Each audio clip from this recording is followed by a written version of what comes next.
Hi, this is Karen Swim with Solo PR Pro, and this is the Launching Your Business series.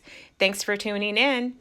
Hi, this is Karen Swim with Solo PR Pro, and this month we've been talking about how to launch your Solo PR Pro business. So today I tapped into the collective savvy minds of our Solo PR Pro members for ideas about the advice that they would provide you. And based on some of their comments, I'd like to cover a few quick tips.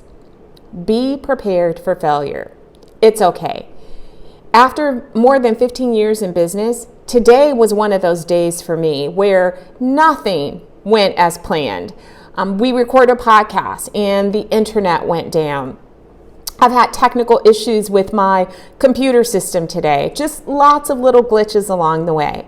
It's okay though. It's okay to reschedule things. It's okay when your plans don't go exactly as you thought that they would. Don't let it get you down. Regroup, look at what you can learn from it. Are there backup systems that you can put in place? Are there things that you can tweak and change and keep moving? Another recurring theme from our Solo PR Pro members was the importance of having support.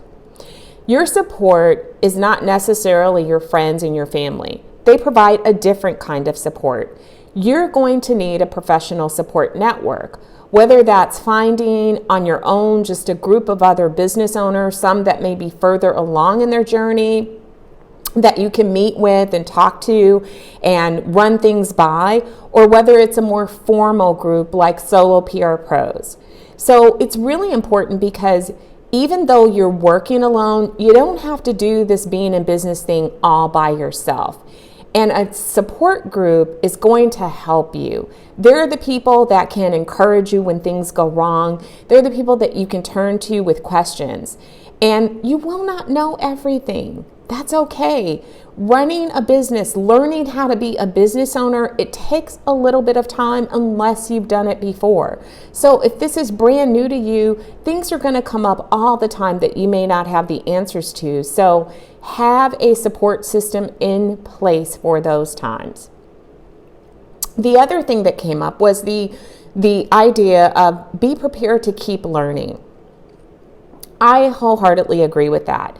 As you're planning your business, your calendar, and most importantly, your finances, be sure to allocate time and money to always be learning.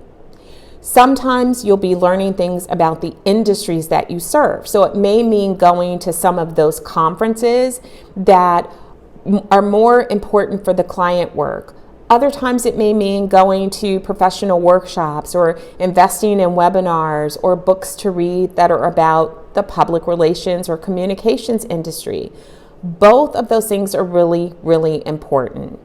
Along the way, you'll find that you might want to further develop skill sets that you really never use, such as SEO. You might have never dealt with social media or advertising. And those are things that you might at least need to have a good working understanding of so that you can work with teams and that you'll be able to better align your communications campaigns to those efforts. But it's a continual process, so you should always challenge yourself to grow professionally. Always look to expand your knowledge. That's a key. And so you have to build that into your plan. Make sure that you save some time for it. Pick out 1 or 2 conferences a year that you can go to so that you can get refreshed and energized and gain new knowledge. And also network with your peers or with people in your client industries. The other thing is that you want to make sure that you are thinking about your own branding. What do you want people to think of when they think of your brand?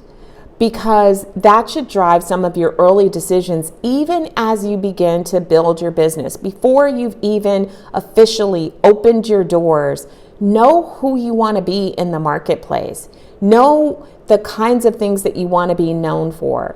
And this also ties into knowing your area of expertise. When you work for an employer, sometimes we're asked to do things that are not our strongest skill sets, or we're asked to do things that we really don't enjoy, but it's a part of the job. I won't lie to you and tell you that as a business owner, you won't ever have to do things that are really not fun, because you will. There will be some tasks and things that are just necessary to running a business that may not be your favorite thing to do. But you get to choose those areas of specialization and expertise, and you don't have to work in the areas that are really not your strongest point. So really begin to think about that, because that is a part of your branding. So maybe you are a rock star at crisis communications and you want to be known as the crisis communication go-to, whether it's in a local area, in a region, or across the country. How can you communicate that with their brand identity? What can you do now to really begin to build that credibility in that area? I hope that these tips have helped you, and please, we encourage you to like, subscribe, and of course, share with other people. If you know someone else who's starting a business this year, while we deal with the public relations and communications fields, these tips are really applicable to any service-related industry. Thank you so much for your support. Have a fantastic 2020, and we're here when you launch. We want to hear about those success stories.